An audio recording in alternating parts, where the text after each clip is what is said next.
प्रिय छात्रों नमस्कार। आज अपन स्टार्ट करेंगे पादप कार्य की प्लांट फिजियोलॉजी। किसके बारे में बेटा? प्लांट फिजियोलॉजी, पादप कार्य की।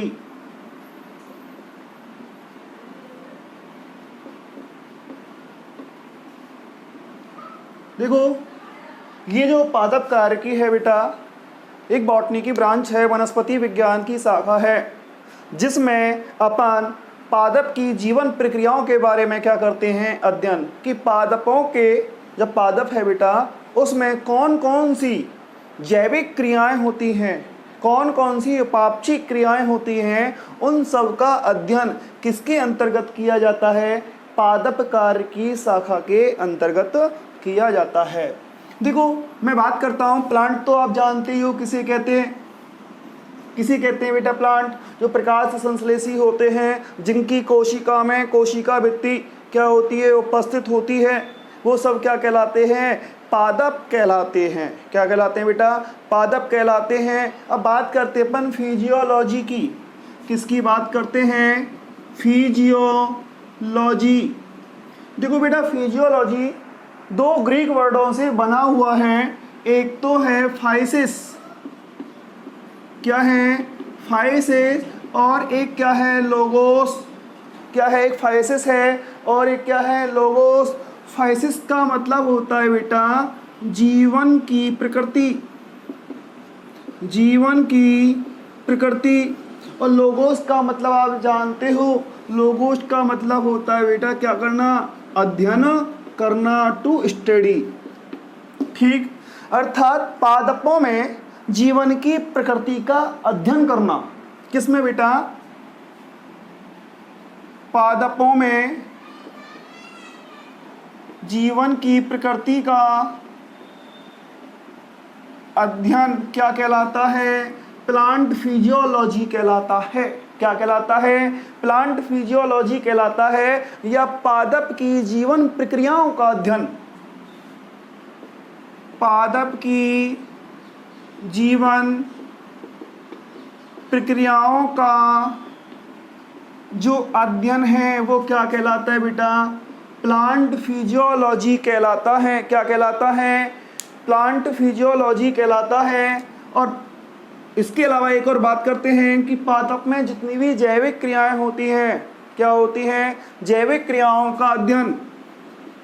पादप में जैविक क्रियाओं का अध्ययन क्या कहलाता है बेटा? प्लांट फिजियोलॉजी कहलाता है। अर्थात पादप कार्य की वनस्पति विज्ञान की वह शाखा है जिसके अंतर्गत जीवन प्रक्रियाओं का, जैविक प्रक्रियाओं का या जीवन की प्रकृति का क्या किया जाता है? अध्ययन किया जाता है। वो बेटा क्या कहलाती है? प्लांट फिजियोलॉजी कहलाती है। क्या कहलाती है? प्लांट फिजियोलॉजी कहलाती है। अब हम बात करते हैं किस प्लांट फिजियोलॉजी का शुभारंभ किसने किया? एक वैज्ञानिक था बेटा, और उसका नाम है वॉन हेलमोंट। क्या है? Von Helmont. इस वैज्ञानिक ने क्या किया? प्लांट फिजियोलॉजी का, प्लांट फिजियोलॉजी का क्या किया बेटा? आरंभ किया, शुभारंभ किया। अर्थात प्लांट फिजियोलॉजी की जो शुरुआत है वो किसके द्वारा की गई? वॉन हेलमोंट के द्वारा की गई। लेकिन इस शाखा की जो स्थापना है, क्या है बेटा? इस शाखा की जो स्थापना है वो की गई थी, एक वैज्ञानिक था, उसका काफ़ी नाम है और नाम सुन रखा होगा आपने, स्टीफन हेल्स। स्टीफन हेल्स। इसके योगदान के बारे में आगे पढ़ोगे आप। स्टीफन हेल्स, और इस स्टीफन हेल्स को अपन फादर ऑफ प्लांट फिजियोलॉजी कहते हैं। क्या कहते हैं बेटा? फादर ऑफ प्लांट फिजियोलॉजी के नाम से जाना जाता है।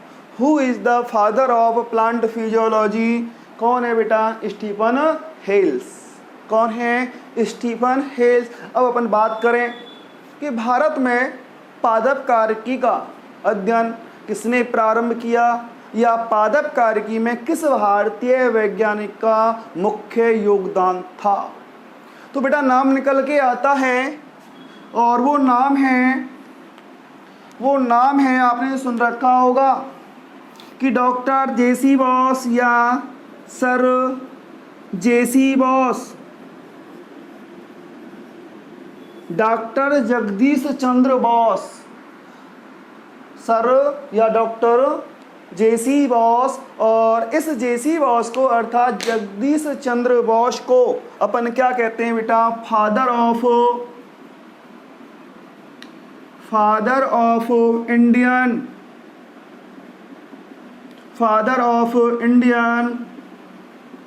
प्लांट फिजियोलॉजी कहा जाता है।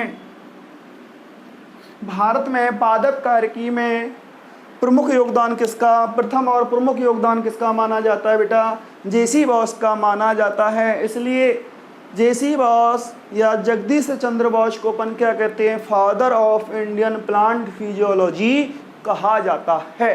अब अपन बात करेंगे इस जेसी बॉस के योगदान के बारे में कि जेसी बॉस ने अपना जो प्लांट फिजियोलॉजी का अध्ययन कैसे प्रारंभ किया, इनका क्या क्या योगदान था। पहले आप इसका स्क्रीनशॉट लीजिए।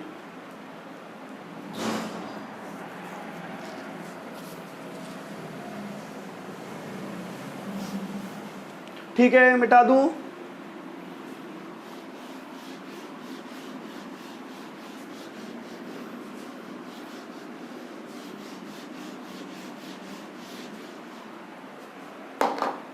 देखो बेटा, मैंने बात की थी जेसी बॉस के बारे में।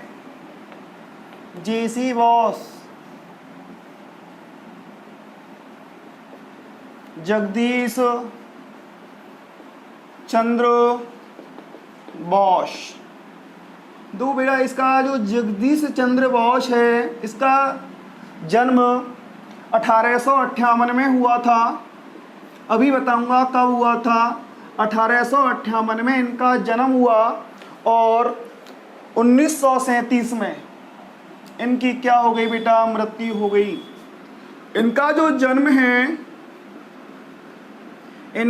जन्म है आपको मैंने बताया कब हुआ? 1858 में हुआ।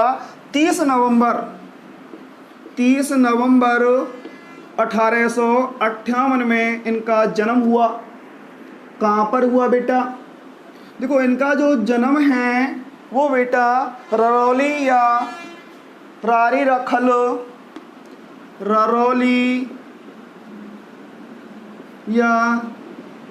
रारीखल गांव में हुआ था। और ये जो गांव है ररौली गांव, ये बेटा है बांग्लादेश में। कहाँ पर है? बांग्लादेश में है। ठीक, अब सुनो। देखो, जगदीश चंद्र बोस, इन्होंने जो अपने काम की शुरुआत की थी बेटा, वो इन्होंने की थी फिजिक्स में। भौतिकी में। किस में की थी? फिजिक्स में। फिजिक्स से किस पर आ गए बेटा? ये बायोलॉजी में आ गए। किस में आ गए? अर्थात इन्होंने अपना जो मुख्य कार्य है शुरुआत की थी फिजिक्स से की थी, लेकिन उस फिजिक्स का प्रयोग इन्होंने किस पर किया? बेटा? बायोलॉजी पर किया। और बायोलॉजी में अपन किसका अध्ययन करते हैं? जीव जंतु पादपों का क्या करते हैं? अध्ययन करते हैं। फिजिक्स में बेटा इन्होंने जो अपने प्रयोग किए थे वो बेटा विद्युत एवं चुंबकीय तरंगों पर किए थे। किस पर किए थे? फिजिक्स में इन्होंने जो अपने प्रयोग हैं विद्युत तरंगों या चुंबकीय तरंगों पर, और बायोलॉजी में इन्होंने अपने जो प्रयोग हैं वो बेटा पौधों में जीवन पर किए थे। पौधों में जीवन पर इन्होंने क्या किए बेटा? प्रयोग किए। और इन्हीं प्रयोगों के आधार पर किस पर? जो पौधों में इनकी प्रारंभ में जो रुचि थी बेटा जीव जंतु पादपों में थी, लेकिन फादर लेफो थे, फादर लेफो के कारण इनका जो रुझान है वो किस में चला गया, फिजिक्स में। लेकिन इनका जो मूल रुझान था वो जीवों में था, तो इन्होंने उस फिजिक्स को किस पर अप्लाई कर दिया, बायोलॉजी में अप्लाई कर दिया। तो बेटा इन्होंने क्या किया, जो सजीव और जो निर्जीव हैं उसके परस्पर संबंधों के बारे में बताया। सजीव व निर्जीव के परस्पर संबंधों के बारे में किन्होंने बताया बेटा, प्रयोगों के आधार पर। किसने बताया, जेसी बॉस ने बताया था। देखो बेटा, ये जो इन्होंने इतने जितने भी प्रयोग किए और उन प्रयोगों के निष्कर्ष को सन 1900 में एक इंटरनेशनल कांग्रेस हुई थी पेरिस में। इंटरनेशनल कांग्रेस कहाँ पर हुई थी बेटा, ये पेरिस में हुई थी। कहाँ पर हुई थी, पेरिस में हुई थी। और वहाँ पर इन्होंने अपना जो व्याख्यान दिया, इन्होंने जो अपना लेक्चर दिया बेटा, वो किस पर था, किस पर था, सजीव और निर्जीवों के परस्पर संबंधों के बारे में था।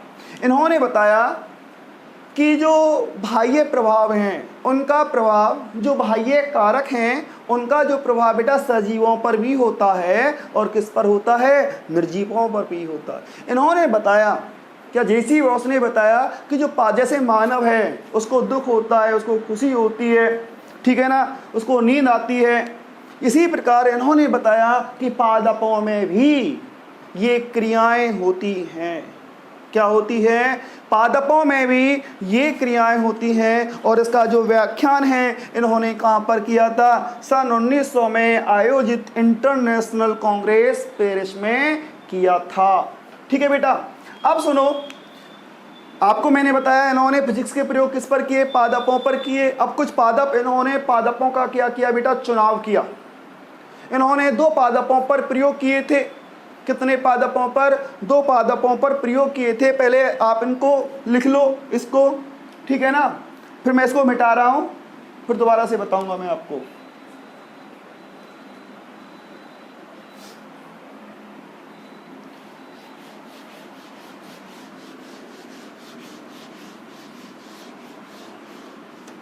अब देखिए, अभी मैं आपसे कह रहा था कि इन्होंने पादप कोशिकाओं पर, किस पर बेटा, पादप कोशिकाओं पर, पादप कोशिकाओं पर विद्युत संकेतों के प्रभाव का, विद्युत संकेतों के प्रभाव का क्या किया बेटा, अध्ययन किया। और एक नई ब्रांच बनी। क्या बनी, एक नई ब्रांच बन के आई कि जो विद्युत के जो संकेत हैं उन पर पादपों पर क्या प्रभाव पड़ता है, पादपों में किस प्रकार की क्रियाएं होती हैं। तो नई ब्रांच इन्होंने बनाई बायोफिजिक्स। क्या बनाई बेटा, जैव भौतिकी। जैव भौतिकी, इसकी बायोफिजिक्स की स्थापना में किसका योगदान था बेटा, किसका योगदान, जेसी बॉस का क्या था, योगदान था। अब मैं आपसे बात कर रहा था कि जेसी बॉस ने जो अपने प्रयोग हैं, क्या विद्युत संकेतों के जो प्रयोग हैं बेटा 2 पादपों पर किए थे। एक तो इन्होंने जो पादप लिया था वो पादप था बेटा माइमोसा पुडिका। माइमोसा पुडिका, इसको कहते हैं अपन छुई मुई का पादप। क्या कहते हैं बेटा, छुई मुई या लाजवंती। छुई मुई या इसको क्या कहते हैं बेटा, लाजवंती, है ना। जैसे इसको आप टच करते हो तो इसकी जो पत्तियां होती हैं वो क्या हो जाती हैं बेटा, या तो नीचे की ओर झुक जाती हैं या बेटा क्या हो जाती हैं, सिकुड़ जाती हैं। दूसरा पादप था, एक पादप तो ये था, और दूसरा पादप था बेटा डेस्मोडियम गायरेंस। कौन सा पादप था? डेस्मोडियम गायरेंस।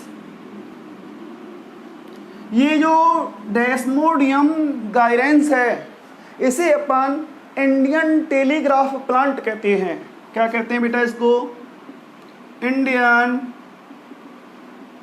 टेलीग्राफ क्या कहा जाता है?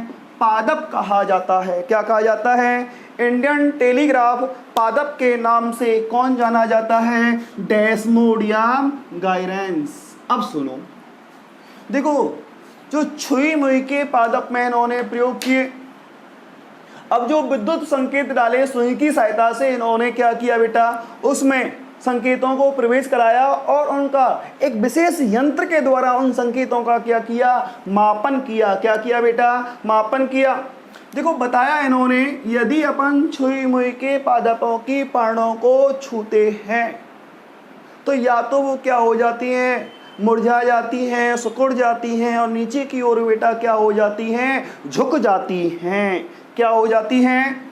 मुरझा जाती हैं, सिकुड़ जाती हैं, नीचे की ओर झुक जाती हैं। और उसे एक टर्म दिया, उसे एक टर्म नाम दिया और उसका नाम है बेटा कंपानुकुंचन।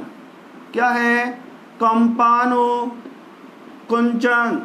सीस्मोनेस्टी। सीस्मोनेस्टी। सीस्मोनेस्टी किसे कहते हैं बेटा? जब किसी को टच किया जाता है किसी पादप को और पादप की पर्णें सिकुड़ जाती हैं, मुरझा जाती हैं, नीचे की ओर झुक जाती हैं तो वो क्रिया क्या कहलाती है? कंपानुकुंचन कहलाती है। कंपानुकुंचन किस में पाया जाता है बेटा? माइमोसा पुडिका में पाया जाता है। अब इसका इन्होंने कारण बताया कि ये जो कंपानुकुंचन की जो क्रिया है वो क्यों हुई बेटा? इसका कारण बताया इन्होंने, जो कंपानुकुंचन हुआ वो किसके कारण हुआ? क्रिया विभव के कारण हुआ। किसके कारण? क्रिया विभव के कारण पादपों में क्या होती है? कंपानुकुंचन मूवमेंट होती है। ठीक। अब तो दूसरा जो प्रयोग था वो बेटा किस पर किया? डेस्मोडियम गायरेंस पर किया और इसमें इन्होंने विद्युत दोलन एवं किसका? विद्युत दोलन एवं स्वतः गति मिलाप। स्वतः गति मिलाप का क्या किया बेटा? अध्ययन किया। अर्थात विद्युत दोलन के बारे में और स्वतः गति मिलाप के बारे में कौन से पादप में बताया? डेस्मोडियम गायरेंस में, इंडियन टेलीग्राफ पादप में बताया। देखो इन्होंने इन प्रयोगों के आधार पर जेसी बॉस ने, किसने? इन प्रयोगों के आधार पर या इनमें विद्युत संकेतों के प्रभाव का अध्ययन करने के लिए इन्होंने एक उपकरण का निर्माण किया। किसका निर्माण किया? देखो जेसी बॉस ने पादपों में बहुत धीमी गति की वृद्धि को नापने के लिए, धीमी गति की वृद्धि को मापने के लिए एक यंत्र का आविष्कार किया और उस यंत्र का नाम था बेटा कैस्कोग्राफ। क्या नाम था? कैस्कोग्राफ। क्या नाम था? कैस्कोग्राफ, या उसे अपन आरोही मापी क्या कहते हैं? आरोही मापी कहा जाता है। ये जो यंत्र है वो पादपों में वृद्धि का क्या करता है बेटा? मापन करता है। क्या करता है? मापन करता है। देखो इन्होंने बायोफिजिक्स की संकल्पना प्रतिपादित की। अब सुनो, पौधे की वृद्धि एवं जैविक क्रियाओं पर, पौधे की वृद्धि एवं जैविक क्रियाओं पर समय के प्रभाव का भी अध्ययन किया। क्या किया बेटा? पौधों की वृद्धि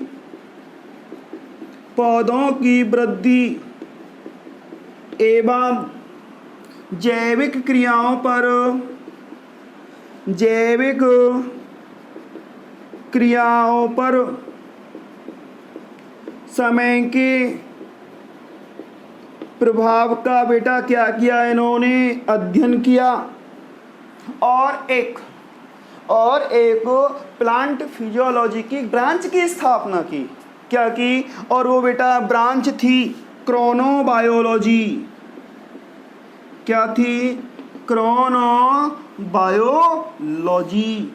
क्रोनोबायोलॉजी क्या है? क्रोनोबायोलॉजी जीव विज्ञान की, वनस्पति विज्ञान की वह शाखा है जिसमें पौधे की वृद्धि एवं जैविक क्रियाओं पर समय के प्रभाव का क्या किया जाता है बेटा, अध्ययन किया जाता है। देखो बाद में ये अध्यापन कराते थे, रिटायर्ड होने के बाद इन्होंने एक अपनी प्रयोगशाला बनाई और बाद में जो प्रयोगशाला है वो बेटा जेसी बॉस इंस्टीट्यूट के नाम से जानी गई। किसके नाम से? जेसी बॉस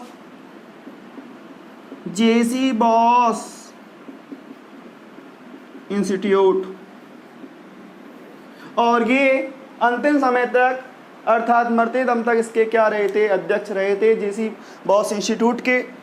और इस इंस्टीट्यूट में किसका अध्ययन होता था बेटा? प्लांट फिजियोलॉजी का। किसका? प्लांट फिजियोलॉजी का क्या होता था? अध्ययन होता था। ये मैंने यहाँ पर आपको थोड़ी सी सर जेसी बॉस के बारे में, उनके द्वारा किए गए कार्यों के बारे में, किन पादपों पर उन्होंने कार्य किए उनके बारे में मैंने आपको थोड़ी सी इन्फॉर्मेशन दी। पहले आप इसका स्क्रीनशॉट लीजिए, फिर बात करेंगे अपन कि आपके बायोलॉजी में 12वीं में और 11वीं में इस प्लांट फिजियोलॉजी में से बेटा क्या क्या है। ठीक, जल्दी से स्क्रीनशॉट लीजिए।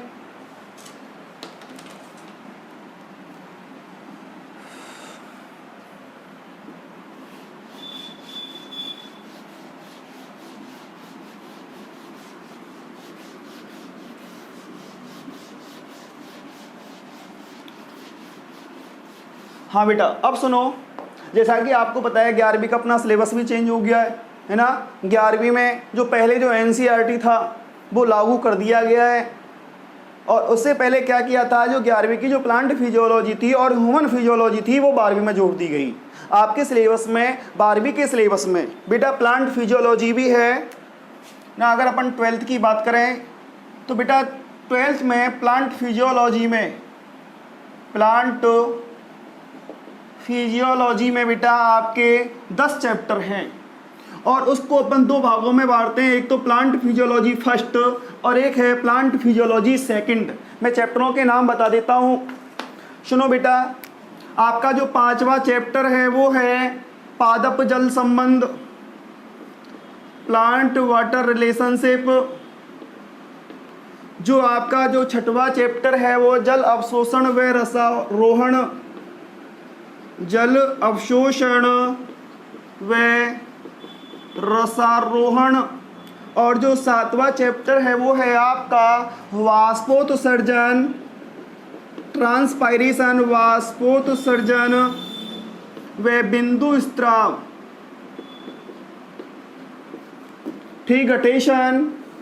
और जो 8वां चैप्टर है वो है आपका बेटा पादपों में खनिज पोषण, पादपों में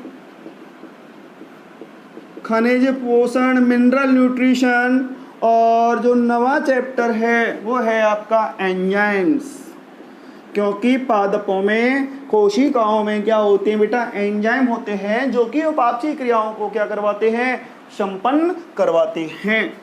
ठीक, अब सुनो, ये तो आपकी यूनिट क्या है, प्लांट फिजियोलॉजी फर्स्ट, और दूसरी है बेटा प्लांट फिजियोलॉजी क्या है, सेकंड।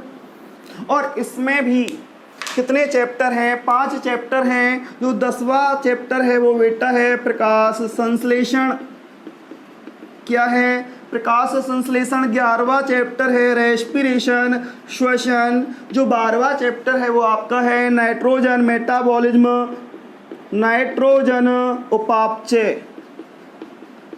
और आपका जो 13वां चैप्टर है वो बेटा है ना पादप वृद्धि, क्या है, पादप प्लांट ग्रोथ। ये आपके चैप्टर हैं।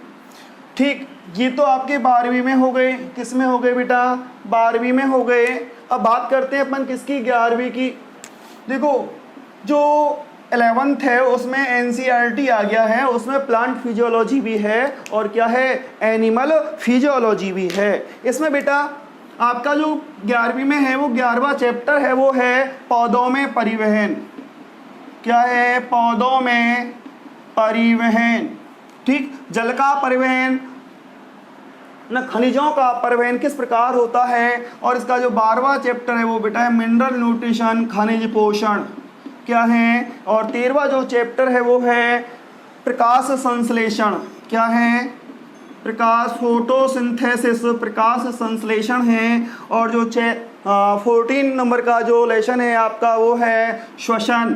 पादपों में क्या है? श्वसन। और आपका जो 15वां लेसन है वो बेटा है पादप वृद्धि एवं परिवर्धन। पादप वृद्धि एवं परिवर्धन। ठीक, आपको मैंने ये दोनों के दोनों 12वीं का भी प्लांट फिजियोलॉजी का बता दिया और 11वीं का भी प्लांट फिजियोलॉजी का बता दिया। बेटा इसको अपन सबको साथ साथ पढ़ने वाले हैं। ठीक, कोई डाउट? ठीक, समझ में आ गया होगा। अपन सबसे पहले अगली क्लास में बात करेंगे प्लांट वाटर रिलेशनशिप के बारे में, पादपों का जल से क्या संबंध है। ठीक, थैंक यू।